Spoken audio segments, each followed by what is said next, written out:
Watch him throw the ball. We gon' pick it off. You gon' let him hit the hole or you gon' cut it off.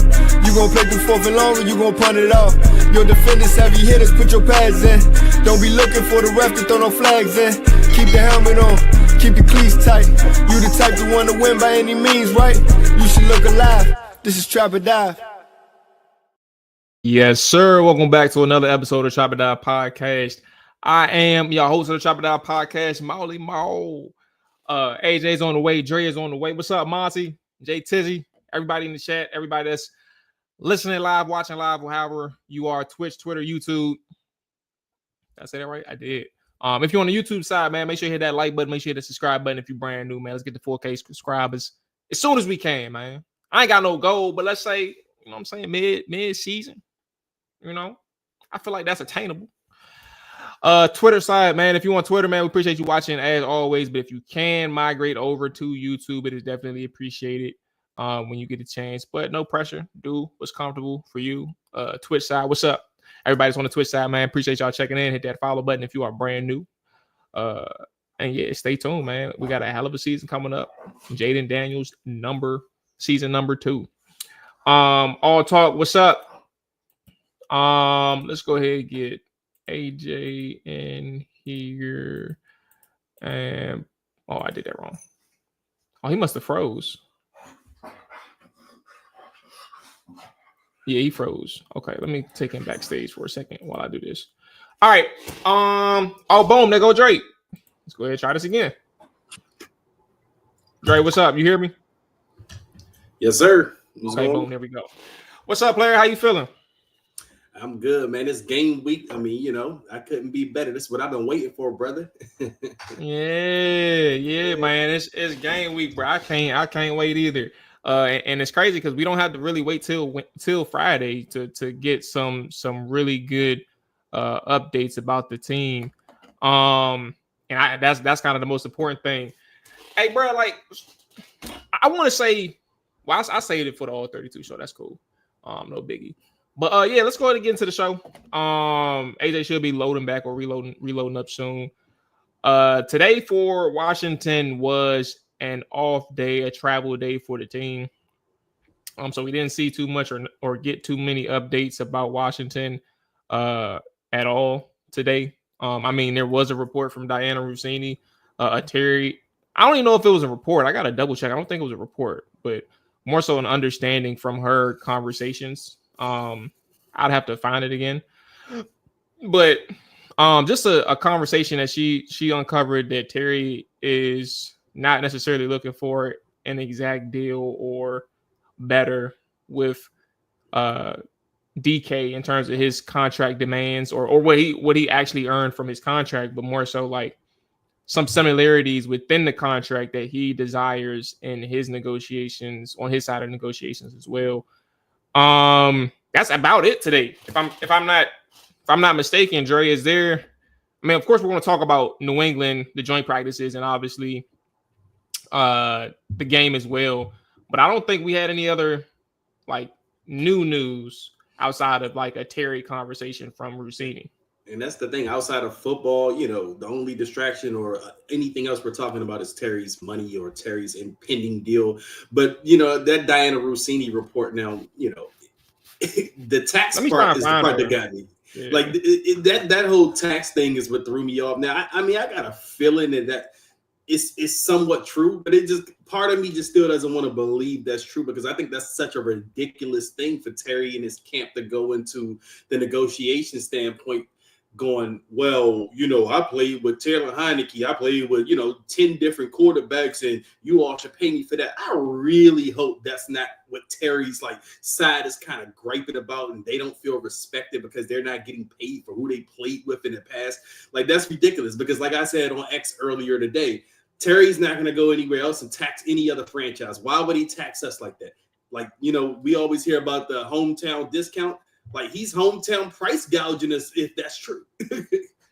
So just to clear it up, because I was spitballing while I was trying to find the exact quote, but she said, I know there's some talk out there that Terry McLaurin is looking for an identical contract to DK Metcalf. I heard there's parts of that contract that he's looking for that doesn't necessarily mean he wants the exact APY. So not exactly the average salary that DK commands with his contract. But she was also on JP Finley's show today, and said that everybody feels good that this is going to get done. It's just when and how do they land there. She believes that nobody is going to trade for Terry. She said, yes, he asked for a trade, but does anybody really think he wants to go somewhere else? No. And I kind of think that's kind of obvious, but at this point, we're at the spot.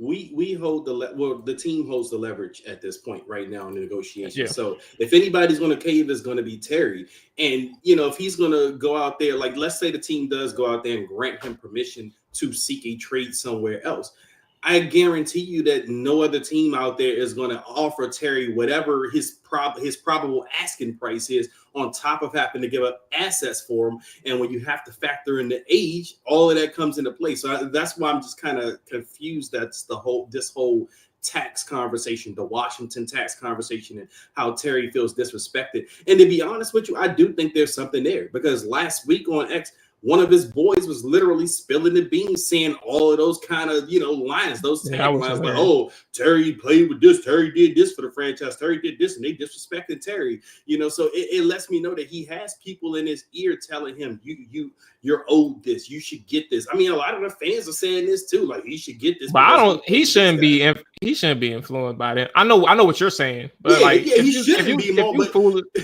But if everybody close to you, Mual, if everybody you trust around you is telling you, man, Mual, this, that, and third, you getting done dirty, eventually those seeds get planted and they sprout. So, you know what I'm saying? I think they sprout into Terry's head to the point where he feels disrespected. I mean, it's a word he actually used out of his own mouth. I think he said that at the Easter Motors little press conference that he had. He did. That he feels disrespected. And I think that derives from some of that noise that's in his ear, that this team didn't do you right. They didn't give you this. They didn't offer you this. They're disrespecting you. And a lot of the fan base feels that way too. I mean, a lot of them were in my mentions today. So, I see it out there. Marshawn Lynch checking into the podcast. What's up, Marshawn? That's crazy. Yeah, I don't know why that lady said that today. She couldn't have been in the color. What I'm about to say, was she white? Was she black? Like, was she old? She was black. That's why I couldn't even say hey, all black people look the same. So it was just like, all right, bro. For those who are missing it, AJ said that somebody online. I mean, say somebody online. He said online that somebody said he looked like Marshawn Lynch. I mean, everybody gets comparisons. What's up with you though? How you feeling? You good, dog? Hey, Dre, what they say during the season last year? Mual looked like? Damn, I forgot. It was very. Oh, that's right, CD. Somebody was mad when he said that too. Yeah, somebody tried to cook me, bro. He was a Giants fan or some shit. Kept coming into the chat, or a Bears fan, one of them. But yeah, man, I'm good, man. Unfortunately, we gotta talk about this Terry contract stuff again. I ain't gotta talk about it too much. I ain't got too much to say. Yeah, I mean, I just feel like if everyone's so optimistic as far as like insider wise that it's gonna get done, why the hell hasn't it got done yet? Like, I mean, DK signed his deal like the second week of March, bro. Like, we're almost at the halfway mark of August. So it's like either you try to go to another team or you just agree to terms with what Washington's presenting you.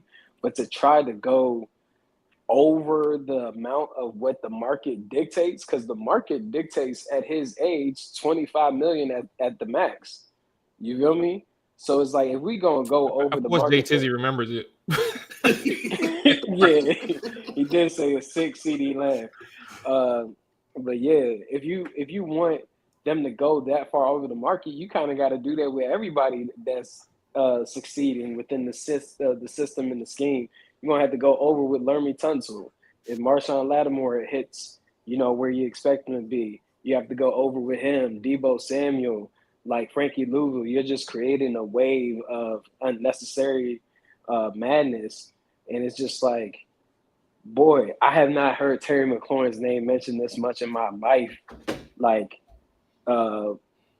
with this holdout, like if it wasn't for this holdout, I would have never heard his name mentioned this much. And I think what is truly going on is he feels like he's elite, but in NFL like communities, as far as like executives and stuff like that, they don't view him as being elite. So it's like, yes, the reality is his friends, also his representation, could have set him up for failure, making him feel like he was going to get, similar numbers to what DK got. But the reality is the extension wouldn't kick in until you about to be 31. So it just doesn't make sense. But I just hope that some type of ending is in play sooner than later. Even this morning, I see Mike Tannenbaum say, like, because I guess the argument Dan Orlovsky had created was Terry McLaurin is so much more needed to this team than Micah Parsons. And Mike Tannenbaum was like, no, you know how many wide receivers have got traded amongst the NFL ranks? And he was like, could easily move on from Terry McLaurin and sign a Keenan Allen and still be in the same situation. And I just feel like I'm in the same boat, not necessarily Keenan Allen, but Amari Cooper. Like, I've seen with Jalen Lane can stretch the field. Not to say he's going to be Terry McLaurin, but he can stretch the field. Like, I just want Terry to get himself in the best position, because the worst thing that could happen is if they do agree to something and now by the time he returns and it's too late to really get those reps in, and now he's forced to play week 1 and then gets injured. You feel what I'm saying? Like, you're running close to not being able to get into football shape. And it takes a while to get into football shape. So I don't know what's going to happen with this situation, but I just hope that it brings some type of clarity for the fans, because I'm just tired of hearing the arguments, tired of hearing people put together projected contracts, tired of hearing some people within the media locally speak on, he should just do this. Like, why doesn't he just take that? Well, shit, if it was that easy, it would have been done. So when someone speaks of like I mean, that kind of answers your question earlier. You said, why is it taking so long? Like Terry ain't signing what Washington putting out there. Like, it's just not happening right now. But I mean, like, you mentioned the Diana Rossini's. Like, if anybody's gonna be breaking any Terry McLaurin news, it's gonna be Jordan Schultz. Like, that's just what it is. Yeah, you can tell he got Terry's side. Yeah, but like, here's the question I have: what's the alternative? Like, I know you mentioned the end, and that you've been noticing that some people have been optimistic that this is getting done. I don't see any alternative realistically other than Terry playing for this team this year. Like, I mean, I don't know if an extension. I mean, I think that an extension eventually happens, but even if it doesn't, worst case scenario is that Terry will be playing this year, whether it's just for this 1 year or whether it's going to be an extension, because Terry cannot afford to sit out a whole year. I don't even think Terry wants to miss any games, because, you don't want to come into mid-season, just late coming in, whatever. I think when game 1, week 1 starts, whether Terry has a deal or not, he's going to be playing for this team. And the reason I'm saying that is because the only other option would be Terry gets traded. But I don't think that helps the team in any kind of way. Right now, the team holds all the leverage, not Terry McLaurin. So why would the team go out and shoot themselves in the foot and accept some lesser deal in a trade for Terry McLaurin, whereas otherwise he's going to play for you, because he cannot afford to miss a season. And if he misses a season, correct me if I'm wrong, but that means his free agency thing resets, right? Like, he doesn't be a free agent after this year. You don't get a accrue year. You don't get an accrue year. I mean, I just think you never know how much someone feels like they're being disrespected. I feel like mentioning previous regimes and things that he's been through, he got compensated for that. So to now put the onus on Josh Harris and company to pay you for something that they had nothing to do with is insane. Like, it's really, you're getting That's paid the one for thing I don't like. What you produced last season and what you're going to do in the future. And because why are you owed back pay, bro? I don't get that. But you got compensated. That's what I'm saying. Like, I don't understand why you're owed back pay for like past transgressions. If this is accurate, and it seems to be accurate given like his presser at the little ad thing, Eastern Motors, like the way he was talking, like his tone. And I just don't. I never understood that. And it's like, even with the message or people that like with the emotions, the fan side with the emotions tied to it, who is all in on Terry being re-signed, like that's not a stable foundation to say like everything that he's been through is true, but does it apply? And I don't think it applies right now. And I don't think that's faith. Like, I don't think that's a good faith argument, period. It doesn't matter, because like if we keep talking about what the market dictates the max 25 million. And we also just seen Cortland Sutton signed for something less than that, right? If the market dictates that, why are we pushing ourselves up for what reason? Like it just makes no sense. So even trying to keep comparing yourself to DK Metcalf, who I know is at home, and wondering like, why the hell is my name in your mouth so much? You feel me? Like in a sense, because like that's the comparison we keep drawing to. It's like, bro, you're not 27 years old. You're not 6'4". You're not 6'3". I mean, you're not 6'4". You don't run a 4.3 at 230 pounds. Like, and that team also traded for this person, so they were forced to pay whatever contract it is that they wanted. So it's just like, to compare yourself is insane. I just really don't know what's going to happen. I thought that maybe some public news would come out that they allowed him permission to talk to other teams. I think that's a key thing. If money that is what you want and you feel like that's what provides you your respect, cool. I understand where you're coming from, Dre. Like, what's the compensation? Because you may not get a player in return. I mean, that's where I was just like, I keep seeing the back and forth between like Tyreek Hill and Miami Dolphins, and I've seen them somewhat clean house of guys like Jalen Ramsey, Jonnu Smith, move on from a Javon Holland, stuff like that, where it got me thinking like, yo, just do a swap, a Terry McLaurin for Tyreek Hill, and maybe y'all do something draft pick wise, and it's like you get a better player, you get an elite guy. And when one team reaps the benefits of having a better locker room guy in a sense for what they want in there, because obviously the partnership between Tua and Tyreek ain't necessarily working, Washington still get a dynamic wide receiver that adds even more to this offense. I mean, that's the only thing that I could see at this point. Outside of that, yeah, I mean, a draft pick ain't necessarily going to help you at this point, but Washington has all the leverage in their hands. So I don't know, bro. I'm just tired of talking about Terry McLaurin. AJ, and the reason why I'm tired of talking about him is because he's not elite. Hey, no, AJ, I thought about you earlier today because I was listening to sports radio on my way home, and a caller called into the station. And he was serious too. He said he had a trade proposal, and he wanted to see if the host thought that it was, a good trade proposal. And his proposal was Terry McLaurin to the Detroit Lions for Jameson Williams, a second-round pick and a fifth-round pick. I'm like, Detroit would hang up the damn phone on us with that offer. Because for one, I do think Jameson Williams is ascendant. And that's your boy, AJ. But I don't even think you can get it. But I don't think you can get a second-round pick for Terry as a standalone, let alone adding in a Jameson Williams and a fifth-round pick. If you can use him for a rental, a third round. If you use Terry for a rental, would you do it? Like if you're in a position like Detroit or any other team that can use a receiver, like Pittsburgh.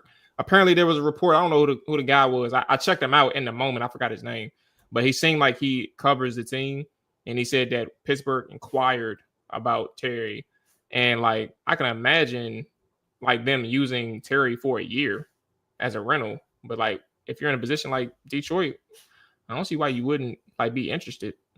Yeah, I get that, but that compensation though.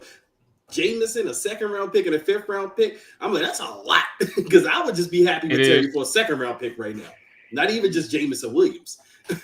I'm trying to remember like the last little wide receiver trades that we had going on. Like, what was like the highest compensation? I mean, I don't think Stephon Diggs probably went for like a third or fourth. Something to Houston. Yeah, I can't really remember. So I don't really think that Terry McLaurin, especially at his age and contract that would be needed, would probably garner more than a third-round pick. Like I just can't see anything higher than that unless a team is like severely desperate. But I mean, Dre, you know I love Jamison Williams. That's why I said it. That's one of my favorite players in the league. Well, Moneyball doesn't agree, AJ. He says he's a one-trick pony. Hey, Jamison Williams had 53 receptions for 1,000 yards and 7 touchdowns last year. So if he a one-trick pony, I'd take that. And he only played in like 11, 12 games. so I mean, that's huge numbers. I don't think he's a one-trick pony. I definitely know that he can run the route tree. I've seen it with my own eyes. Yeah, I mean, at the end of the day, Detroit just uses him in different ways. But to go back to the Terry McLaurin situation, I just hope that those that keep feeling – matter of fact, let me ask this question to you guys and also those that are watching. If you are amongst the bunch that is optimistic this gets done, what is keeping you still optimistic? Is it just the fact that you feel like Terry doesn't have any leverage at all? Or is it also the fact that a lot of these deals in these situations typically take this long to get done? For me, I think it's a combination, honestly. I think it's both. I think the team has all the leverage. And I also think that Terry is probably going to start, maybe Terry's agent acquires around what is his value. I don't know if they've done that or not. Again, a lot of this stuff hasn't been transparent, but I do think Terry eventually sees that, I'm not going to get what I'm kind of demanding out of this franchise anywhere else. And also, I think there's some emotions that have to get taken out of this. Right now, I do think Terry has a lot of emotions in this. And I get it. Terry's been here for a long time. Terry feels the type of way. Now, mind you, when I say all of these things, I don't want anyone taking this as if I'm bashing Terry or I feel any kind of way. No, I can have an objective conversation about Terry, and I want Terry back. Like, I do not want Terry playing anywhere else. I want Terry to retire here. But we can have an objective conversation about Terry. So my thing is, yes, I do believe that he's going to eventually maybe take a little bit of the emotions out of it. And I don't think the team is going to be out here trying to really purposely stiff Terry. Like, I mean, this is an organization that we've got no indication that they treat their players or anybody wrong. I mean, this is the organization that has run everything professionally up to this point. So for me to keep hearing that they're doing Terry wrong or they're doing Terry dirty, I just don't buy into that because these guys just don't seem like they run a business by doing people the Dan Snyder way. This the way we kind of got used to in a sense. No, I think they just want to, be able to make sure this team is set up, to the point where this is a beneficial deal between player and team, not just the team or not just the player. Now, Terry's at a certain point where he's like, I'm up here and you guys are kind of down here and I feel disrespected. But I think once the emotions get taken out of that, Terry comes down a bit. And I already see it kind of coming down a little bit with Terry. And also, to your point, AJ, these things do take time. Like, I mean, we've seen this in San Francisco. Adam Peters operated in San Francisco. Trent Williams was holding out for a deal and didn't get signed to 1 week before the game in September when he signed his extension with San Francisco. And we're not even in close to September right now. We still got the whole month of August to go. So I do think these things take time, and I do still have optimism and confidence this is going to get done because, again, like I asked earlier in the conversation, what is the alternative right now? The only alternative right now is either you trade Terry, which I don't think that you're going to get great value for at this point in the season, which is not beneficial to the team who holds all the leverage. And the only other alternative outside of that is Terry sitting out games, which he can't afford to do at his age when he's looking for his last big payday in the NFL. Yeah. You actually already asked this question literally a week or two ago. I don't have too much of a difference from Dre's. I just think that Washington, I mean, both sides are in a position where they do, it's nuanced, but they do need each other. And they definitely need each other for sure this year. And Terry needs them for what Dre mentioned, whether or not he's here next year or not. He needs them this year because he's looking to get paid regardless if he doesn't get extended. Right. But then Washington needs them because if you're talking about trying to win a Super Bowl, I don't care what anybody else say, because AJ's in this boat. Like, you're not winning a Super Bowl without Terry. And you can make the playoffs. I'm not on no Linnell shit. Like, you making the playoffs. You can make the playoffs without Terry. In terms of Super Bowl contention, you need your dogs. And like those are kind of your best shots of winning it. That's nuanced too. But like, why am I optimistic? I just think that this is something that both sides want done. Washington knows that they want Terry. They've acknowledged it verbally. And while those sometimes can be a ruse and just public talking and being political, I think that they mean it. I think that they're very aware of who they're talking about in terms of like the perception from the fan base. And, you know, we'll see. But I just think they both sides want each other. All right, let's get into the week that is right now. The New England Patriots, Washington, like I said, was on a travel day. They are in New England starting tomorrow. And joint practices are going on tomorrow. I think it's one practice because I'm pretty sure they have an off day on Thursday before the game on Friday. What I'm interested in is because we can talk about so many other pieces, like from the starters or even the hot names, the hot topic names in the rookies like Bill Krosky-Merritt and Jalen Lane. You know, Josh Connerly has had a quiet start to training camp, right? Cliff Kingsbury spoke on him in his presser on Monday. He mentioned how the transition from left side to right side, he didn't say it verbatim, but he just mentioned how, like, you know, he's learning a new position, and, you know, things like that is going to take time. From the reports of the beat reporters, they just mentioned, you know, he's had his struggles in various ways in which they're seeing things. You know, take that for what it's worth. But they just say he's struggling. Like, it's not all perfect. And like, is it supposed to be all perfect? No. But at the same time, the joint practices, and even on Friday, which I'm sure he'll get, I think that's what he'll need the most is like the live reps in game. Is something that I think, like, this is a very big week for Josh Connerly, who has not been a standout comparatively speaking to like Bill or Jalen or Trey Amos, excuse me, defensively. But yeah, you get what I'm saying. Yeah, I mean, Josh Connerly, man. I mean, I've been listening to some of the stuff too, Mual, and a lot of the stuff is kind of up and down. But also, what you hear when you listen to some of the people talk about Connerly is this is kind of where they expected him to be, you know, given his development. I mean, even at Oregon, we had the talks of after the draft that he's a guy that probably should have stayed in college for one more year, and he's a top 5 pick if he does.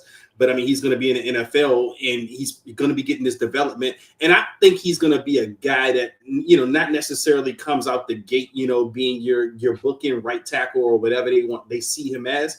But I think he's a guy that's going to get gradually better as the season goes on. Like even this rookie season, I don't expect him to come out, you know, being the dominant guy week 1, week 2. He may not even start those weeks. It may be Andrew Wiley, but I do expect him when he gets his opportunity, he's going to learn, he's going to work. And you see Laramie Tunsil out there working with him every practice. And what I like about Josh Connerly is when I see him, he's looking to soak up the knowledge of those vets. Like, he's not one of those arrogant youngins that's coming in and thinks he knows everything. He doesn't have to listen to anyone. Like, he's willing to sit out there and listen to those vets. He's willing to soak up that knowledge. And another thing, when I look at him, he looks like a little boy in a grown man's body. Like, that just goes to show you how young Josh Connerly is. And, you know, you got to kind of temper expectations with him. Now, when he does, I believe, you know, comes into what he's supposed to come into, I do think he's your bookend tackle. Now, he can end up being your bookend left tackle at some point. I mean, we may just be planning a right tackle for however long we have Laramie Tunsil here. I mean, Laramie is in his 30s. Tackles can play well into their 30s, but Connerly, I do think there's a guy that's going to be able to play both sides at some point. But for now, I do think some of those growing pains and those adjustments are due to playing the right tackle when he's used to playing that left side most of his college career. So he just has, I think what we're hearing about him, like nothing to me, honestly, has been surprising. Like, I don't hear anything that's really detrimental. Like, the struggles are kind of normal, especially for offensive linemen, especially for guys that come in a little bit more raw than some of the guys that people like the Justin Simmons, who were experienced out of Ohio State. And I keep liking this to, you know, back to the 2009 draft. I mean, something we're kind of experienced with. when you had the Trent Williams versus Russell Okung talk. Now, a lot of people were shocked when the Redskins drafted Trent Williams at the time because all of the talk was on Russell Okung, who was the experienced tackle. You know, he was the guy that everyone thought was going to be that dude. And when Washington made the pick for Trent Williams, people were surprised. I mean, but what we knew about Trent Williams was he was an athletic beast. He was still kind of working into his own, and he became what we know of today. Now, I'm not saying Josh Connolly is going to be Trent Williams, but we kind of hear some of those same profiles about him. He's the athletic guy. He's a little raw. He's younger. You know, when you think about, you know, in comparison to a Justin Simmons, who was the more experienced guy, you kind of know what you're getting, the safer guy. So I do think we got to give Josh a little bit of time. I mean, like I said, dude is super young, but some of the things that I like to see already are there, like the work ethic, the soaking in the knowledge and everything. And I do think Josh is going to be fine. I just don't think that the expectation should be high for him early on. Yeah, I mean, I think expectation, of course, is there because you're a first-round pick. You feel me? And especially when you were sitting on the board, you had defensive ends such as Donovan Ezeraku out of Boston College and Mike Green out of Marshall. Yeah, out of Marshall on the board. I think with Josh Connolly Jr., of course, we're not at practice each and every day. I think let's see him play in these preseason games. Let's judge him based off these preseason games. I mean, I don't think he's gonna get a lot of time. Andrew don't need. Oh, you gonna say it? I'm sorry. Go ahead. Who are the Patriots edge rushers, AJ? I think. Let's take a look. I know they got play a couple names. They played 3-4, so like one of the guys that he could be. They picked up the dude from Tennessee. I think Harold Landry over there. Oh, yeah, Harold Landry. Okay, Harold Landry. You got a Keon White. I don't remember exactly who all is over there at New England, but I just feel like it'll be some good bump for him in this preseason in general, going against different guys, whether that be, you know, the Bengals or the Ravens. He'll get to go against a Mike Green. He'll get to go against Keon White, yeah, Milton Williams. You did mention Baltimore, which is actually really good because they got joint practices against them in a couple weeks. But yes, but Milton Williams, Keon White, where's the dude I just mentioned? Harold Landry, and honestly, like those are probably just I'm not going to go through any other names, but those are like your big three. In New England. I mean, I think it's just a good opportunity for him to get these good bumps and these joint practices, and also just in the game. I think hopefully they play him a lot at right tackle in these preseason games.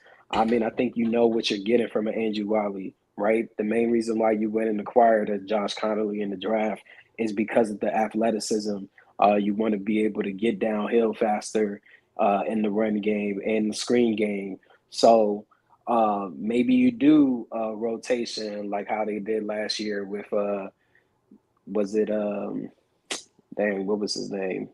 You thinking of Cornelius Lucas and Brandon Coleman. That's what I think. And Jay Tizzy was kind of on the point. Like I kind of think they should do that on that side. If they're undecisive, because like Brandon Coleman was actually good enough to enter like that rotation status going into the season. But that's also because he actually looked good in training camp and then he got hurt. So they was trying to phase him in regardless. But Connolly, he ain't in that same boat right now. Like he ain't looking as good or as sharp as Coleman looked last year. So that's also something to think about. But what are the negatives that they're saying about Connolly that I guess it's all over the place, bro? I ain't gonna lie to you. It really is all over the place. Okay. Like some people say like technique wise, he's bending at the waist or like he's reaching out with his arms. Not strong enough, or like quickness is beating them. Like, depending on who you ask, they'll give you a whole different reason than the other person. I don't know the truth, but just the overall summation is that he's just like not sharp. Like he looks like a rookie. Okay, and I mean, like Dre said, he's adjusting from primarily being a left tackle to a right tackle. Some people make it sound like it's so much easier to do, like it's Madden, where you can just put any offensive lineman anywhere and they're going to play the same. But it's not as easy. So we got to give him the opportunity to adjust to that fully and, get his play strength up as well. He's a young dude. if I'm not mistaken, he's 21. Like he's 21. He's still growing into his body. Like he's still growing into his frame. Like I just think that I'm not gonna judge him until I actually see him in live reps against like other defense. Other defenses in preseason games because like. In the time that I was at training camp, I didn't see anything that was like, oh, this dude is ass. You feel me?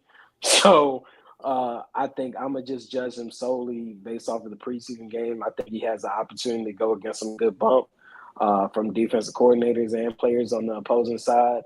Some guys that are athletic, some guys that, will use the long arm. I just think that he'll be in a great position because I honestly wouldn't want Washington to start the season off with Andrew Wiley at right tackle.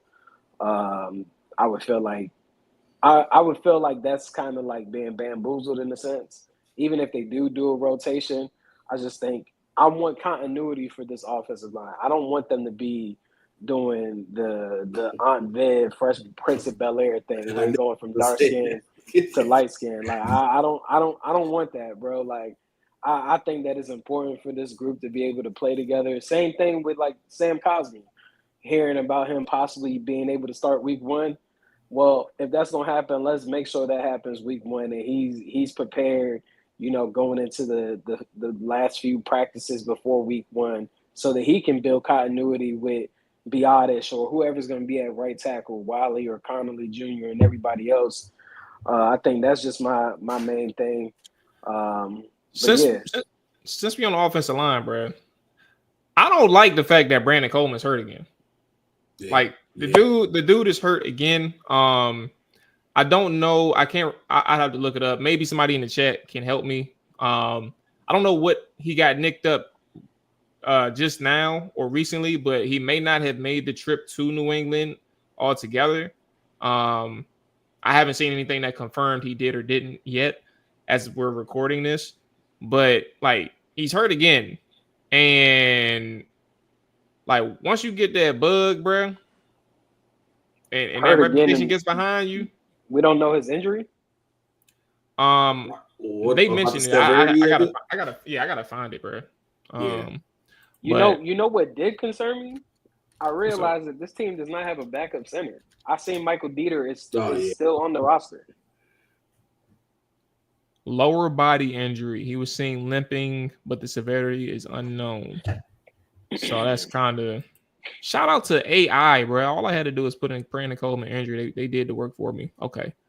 Yeah, so a lower body injury. It wasn't confirmed on what exactly it was, but he got hurt in Saturday's practice. Damn. Well, and the center part.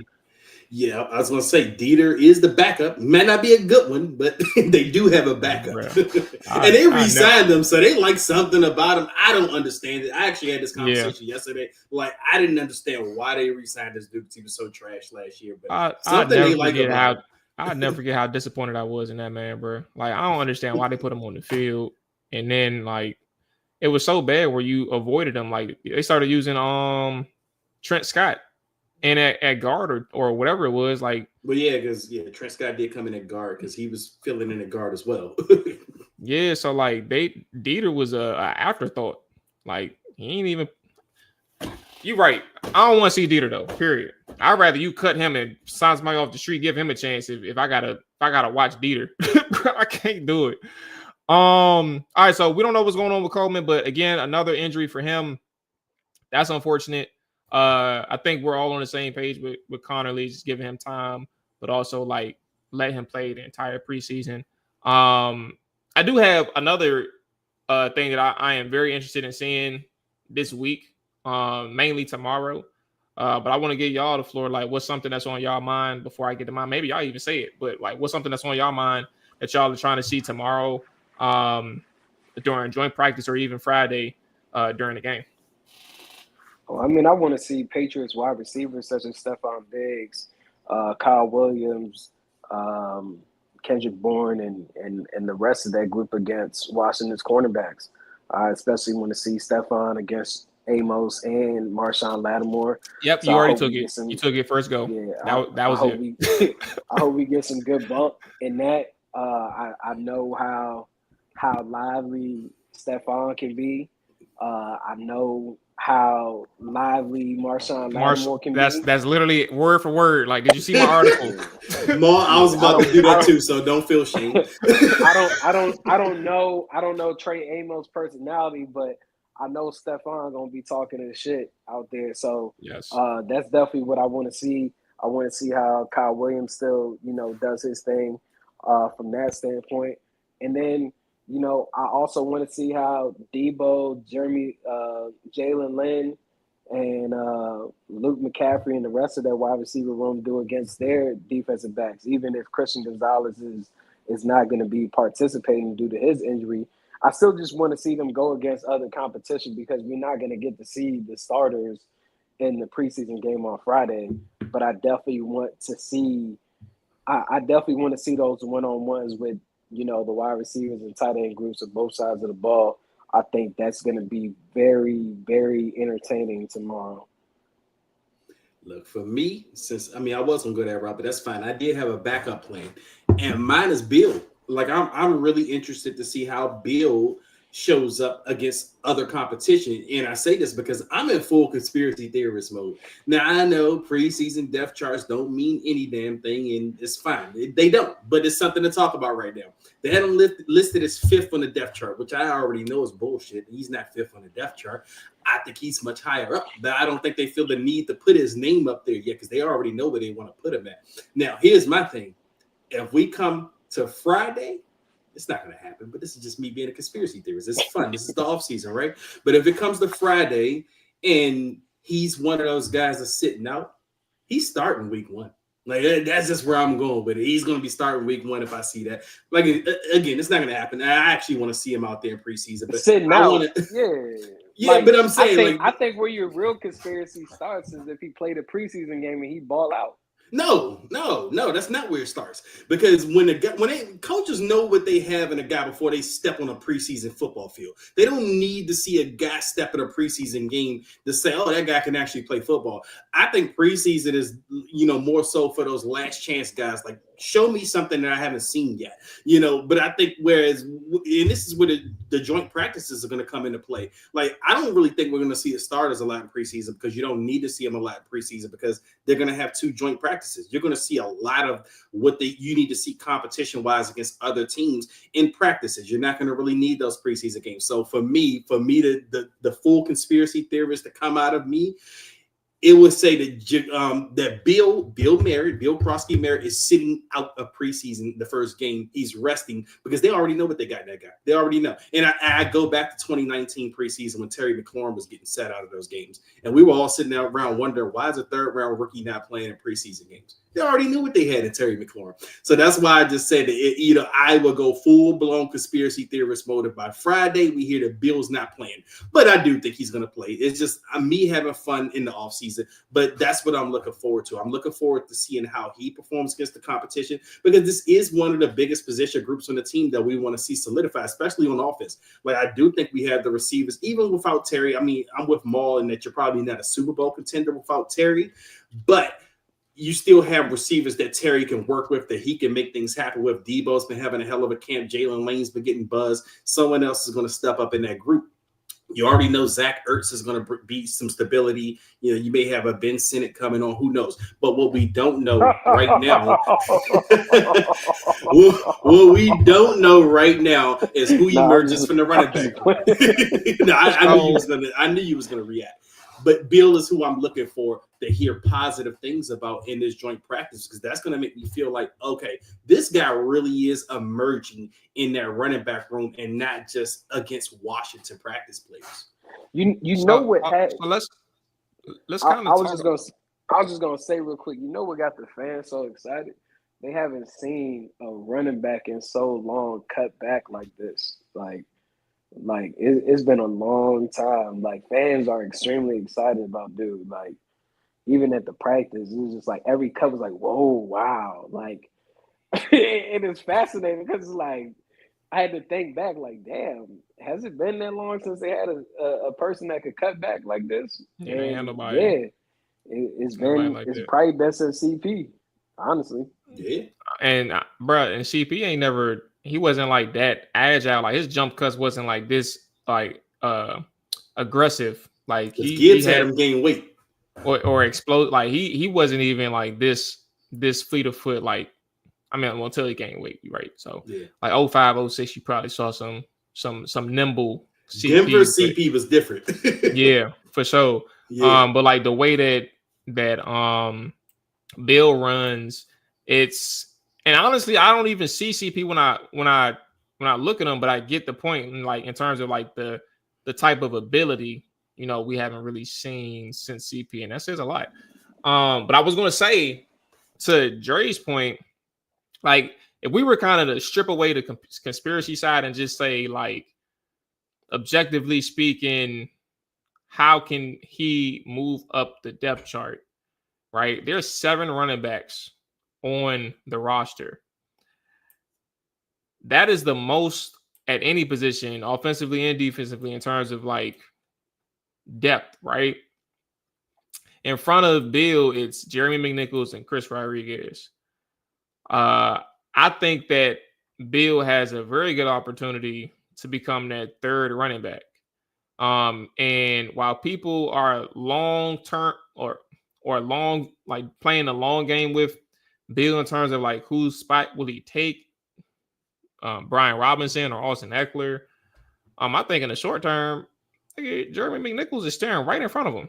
Like, according to reports, Bill is on special teams. He's playing second string special teams right now. So if we're talking about what he can and can't do, like if he's talking about finding a way to contribute outside of playing on offense, he can play special teams. Who knows like how good he'll be at it? I don't know that. But like they're using him on special teams. Chris Rodriguez, I never took him as a serious threat to ever make a roster, only because of his history. Like practice squad, if he goes to practice squad, nobody's gonna miss him. Like he'll still be there. And if somebody scoops him up, good for him because he's gonna be on an active roster. But at the same time, like Bill has an opportunity to become that third string running back, which ultimately means you're getting and starting out your NFL career with maybe like 3-4 carries a game. And like, if you're a Madden player or if you're talking about like, if you want that instant gratification from a fan standpoint, that's not a lot of carries. But you build on your opportunities in the NFL, and that's how you get more opportunities when you show what you can do in your limited amount of opportunities.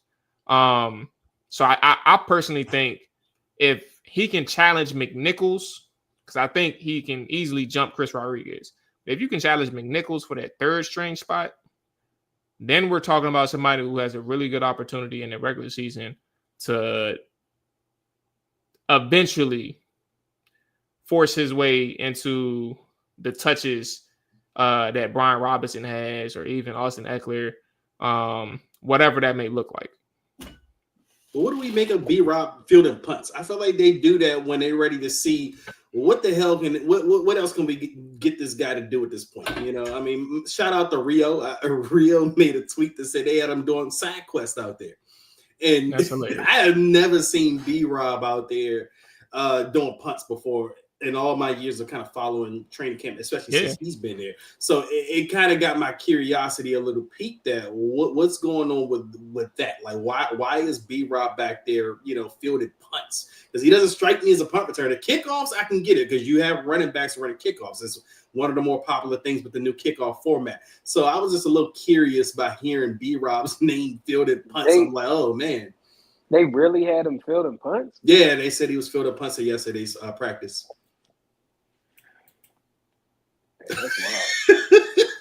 Right. Like news came to me in the chat. I mean, if I was B-Rob and they were like, yo, get back on special teams to field punts, I'd be like, yo, I need to start looking to get rid of my lease, breaking my lease here or something, because you got KJ Osborne that can return punts. You got Lane, you got Debo. You got McCaffrey because he's done it. I know I personally had a conversation with B. Mitch about Jalen Lane being the punt returner, and that was going to be his role for sure. He said he just wasn't sure who was going to be taking the kickoff return duties, but he know that he's had conversation with Jalen about kickoff return. So to hear that you're supposed number one running back is back there fielding punts, is like, what are we doing? Like, So I mean, AJ, you don't necessarily have to put is him the back there conspiracy to do it. theorist in me wrong at this point? Like I said, the conspiracy theorist is kind of building up at this point, and these things are all factoring in. I don't really know what I didn't know about this. I really don't know what to take from it. But I mean, that's kind of wild. I think I've stated on here that I felt like B-Rob could be one of those guys that gets moved towards, the roster cuts and stuff like that, trade wise. But I don't really know. That's insane. Maybe we might learn a lot by if he gets some touches in the preseason games. A couple of things. Tyler Owens, I think, is a good. I mean, they've been using him all across the secondary, slot, free, strong. So I think that's a good call.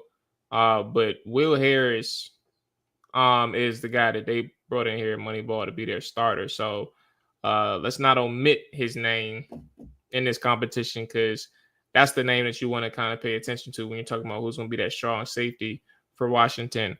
But I do think Tyler Owens is an interesting guy because even Joe Witt mentioned, or Joe Witt acknowledged opportunities to try to get him on the field. Obviously with Jeremy Chingon, who played damn near 100% of the snaps every single game that he was available. I think he played every single game of the season, or last season, excuse me.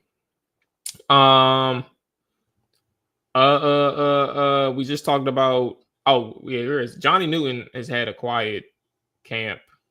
Just from a reporting standpoint, not that he's been good or bad, but just quiet. And I do think he's going to get plenty of time in preseason to, get his feet wet. Second year in the scheme, second year understanding his role, or maybe even a different role now that he has additional pieces around him on that defensive line. I do think it's interesting because Joe Witt mentioned, he was dealing with his injuries last year when somebody mentioned Johnny Newton. And like, I remember a conversation that we had when JP was on here, and I was trying to say, not that Liz Frank is different. I mean, it's the exact same as, what was the injury that he had? He didn't have the Liz Frank, because I had the Liz Frank. It was something else. But he had it in both his feet. Y'all remember the foot injury he had? I remember, but I don't know the exact injury. I can't remember the name. Right? Yeah, so it was a lower Johnny Newton foot injury 2024. He had Jones fractures. Yeah, there we go. In both his feet. And like, the end of the day, sure, Jones fractures aren't Liz Frank injuries, right? But you're talking about somebody who's having to deal with the surgeries, but also having to deal with the recovery, but also having to play in the NFL, and however many games you do play, like trying to adjust or move on the fly with like two surgically repaired feet. And like, that in itself is difficult, regardless of if you had a Liz Frank or a Jones fracture, right? But you're going into this season now where you're not dealing with these injuries. So now you get like a full off season where you're focused on getting better from a player and a technical standpoint. And now we got to see like what Johnny can do with like the competition around him elevated, even with the loss of a Jonathan Allen. Like, it's a addition by subtraction thing. Like, you just brought in Von Miller, but you got Javon Kinlaw, who they're probably gonna move across the line. We spoke with Dietrich Wise, right? Like, he said that, what was his favorite technique? He said, I think he said he said 5 tech. 5 tech. Yeah, which is like outside of the tackle. But he can play. He played as close to as 1 tech, so like they can move him if they need to. Like, Johnny needs to find his niche on that defensive line where he can dominate, but like he needs to understand. Like, I mean, of course, you're in your second year, so it's not like there's immense pressure on you. But when you lose to Jonathan Allen and you're the one that's the long-term player here, we would love to see you take that next step. I'm sure from a coach's standpoint, and obviously from a fan standpoint, I think Johnny Newton, who who mentioned Johnny Newton, so I can get him the shout out. Probably just passed him. Yeah. Oh, Moneyball. Yeah, I think Johnny Newton is a really good one on that defensive front, regardless of who else they brought in to bring in or to improve that defensive line. Yeah, I mean, I think Johnny Newton's one of those other guys that I want to see him in live reps in the preseason game. I mean, I seen them being stout with their defensive line rotation, and he was a part of that. Excuse me, but I think that Johnny Newton's one of those guys that can shine in these preseason games. Just get off. He says that he feels healthy. Yeah, I think his moment to shine will be in these preseason games because he's not going to be sitting out. He's not going to be a Kinlaw or a Payne or whatever the case is. I think he'll get an opportunity to go against some of these guards and also some of these tackles. I think he'll be able to line up all over the field. So it'll be interesting to see how he's utilized and what he takes advantage of with these opportunities because he didn't get to play preseason last year. No.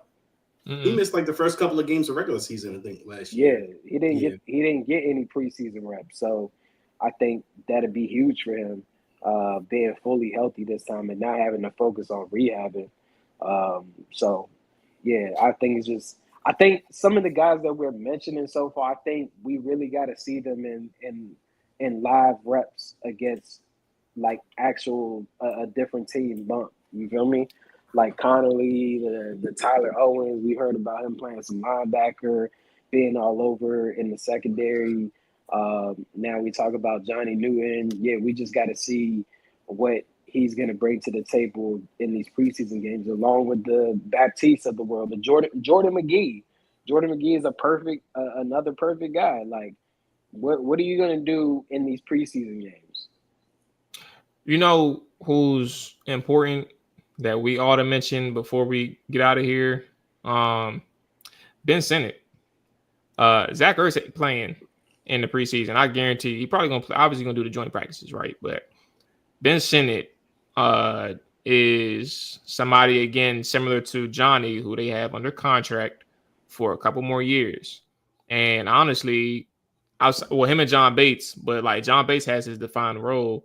Ben Sinnott has a role, but he was limited because they, like if you let the people around the building or like who have strong opinions based on like their daily observations, Ben Sinnott was slow in picking up the offense. And like Ben really needs to have a strong year two. The strong year two mean 50 catches, 500 yards, a few touchdowns, no.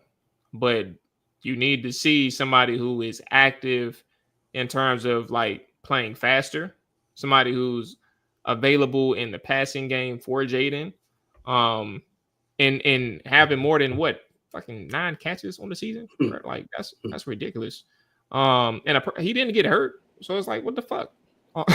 But yeah, that's kind of where I'm at with Ben. I think in the preseason, at the very least, I think this is a good opportunity for him, who's not going to see. In a position where Zach Ertz is not going to see that many snaps. I think Ben is going to he's going to have to be the Cole Turner, like the person who Cole showed more in 2 years before he's still on the team. That's crazy to me. Cole Turner's still on the team. Cole Turner's still on the team. He's practice squad all last year.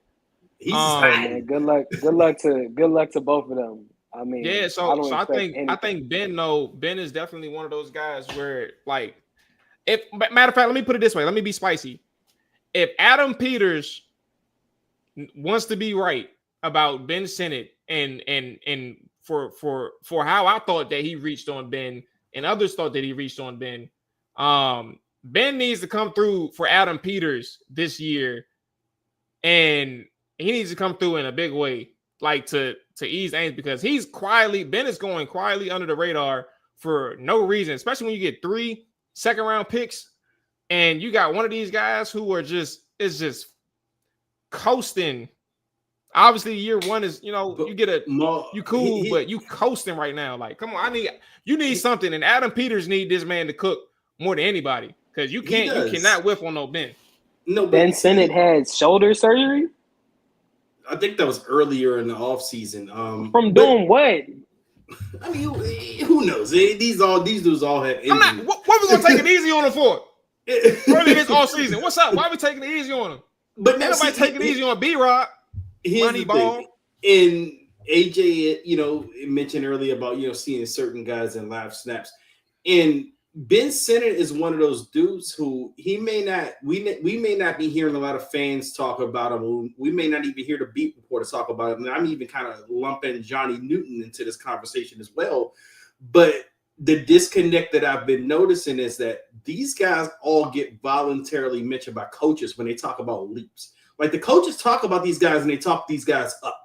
And who knows what they're seeing that the fans and the beat reporters aren't seeing? Because again, I can kind of read between the lines when coaches don't necessarily like a guy or they don't necessarily think I have a guy.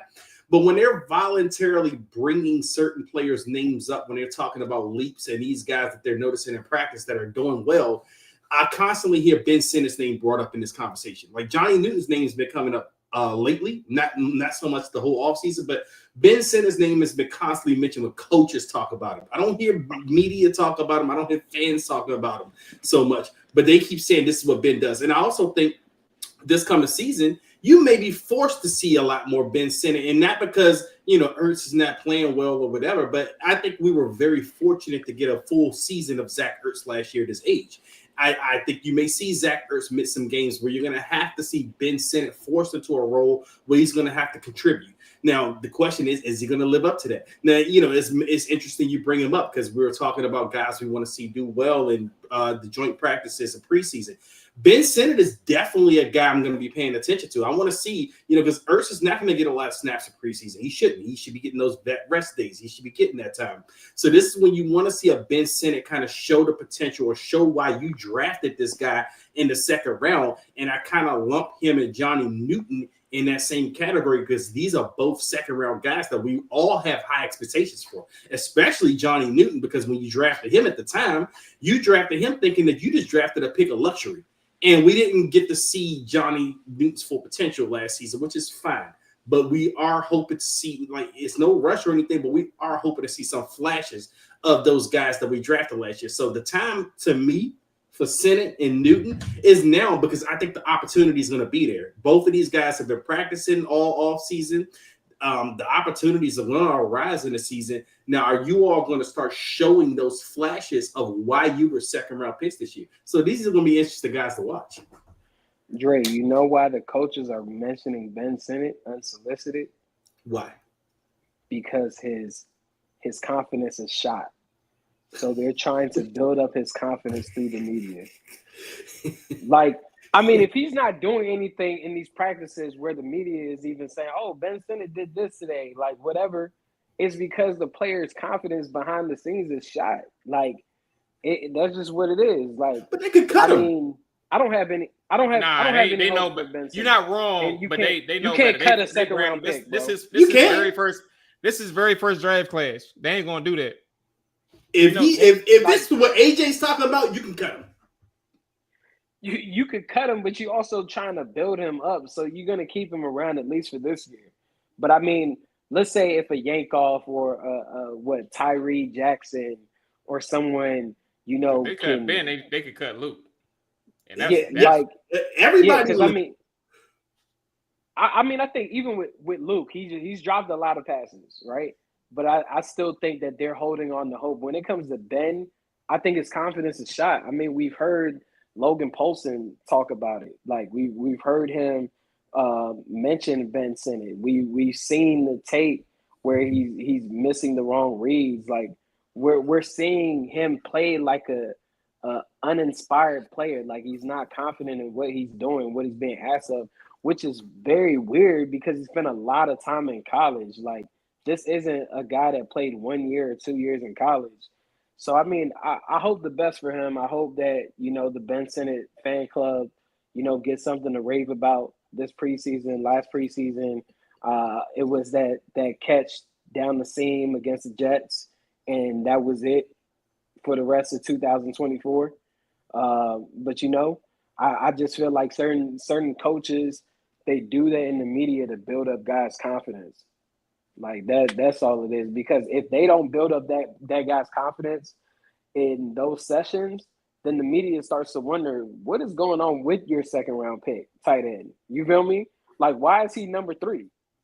Like, even though Bates is a run blocker, complete different role or whatever, but it's like your second round pick tight end that you use, is not doing anything. He's not contributing. Like, it doesn't make sense. So, I mean, we'll see.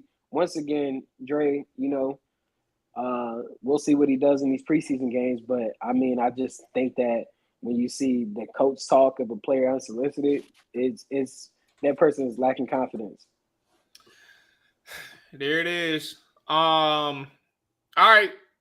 That's gonna wrap it up for us tonight. All 32 back Wednesday. Tomorrow. And the fellas will be back. Trap or Dive late night. Friday night, man. I'm gonna actually see. I tried to get Jay Gruden on today. I'm gonna try to swing that for Friday. I had no luck today, so I'm gonna try to swing it. I'm gonna try to see if he can do a post game recap with the Friday? 7:30. If it's not 7, I'm about to say if it's not 7:30, it's 8:00. So 7:30. Oh, okay. So we'll see. We'll be on with like 9:30, 10 o'clock. 10:30, 10:45. 10:30. Somewhere in the term. Yeah, 10:30, 10:45. Gotta set my alarm. I'm gonna be playing Madden. So that's right. That's right. That does come out this week. I don't even know why you doing that, bro. It's not like about to get no dubs. Go to sleep.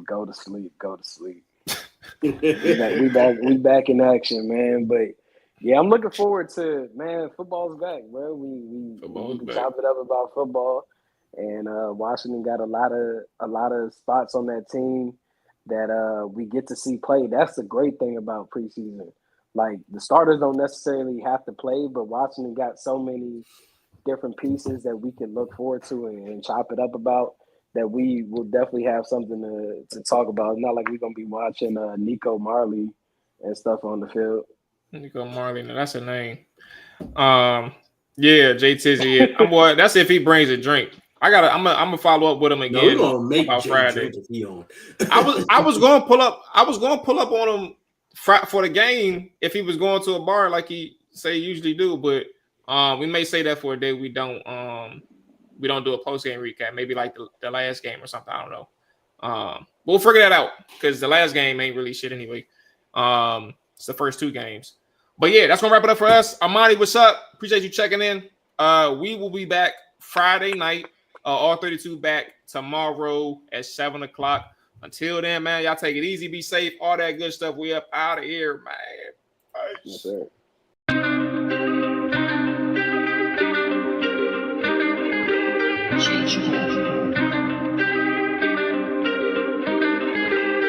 Chop it down. Chop it down. Chop it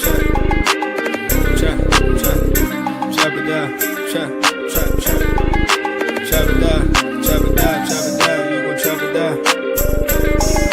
Chop it down. You gon' chop it down. Damn, set. Watch him throw the ball. We gon' pick it off. You gon' let him hit the hole or you gon' cut it off. You gon' play through 4th and long or you gon' punt it off. Your defenders, heavy hitters, put your pads in. Don't be looking for the ref to throw no flags in. Keep the helmet on, keep the cleats tight. You the type to want to win by any means, right? You should look alive. This is Trap or Dive.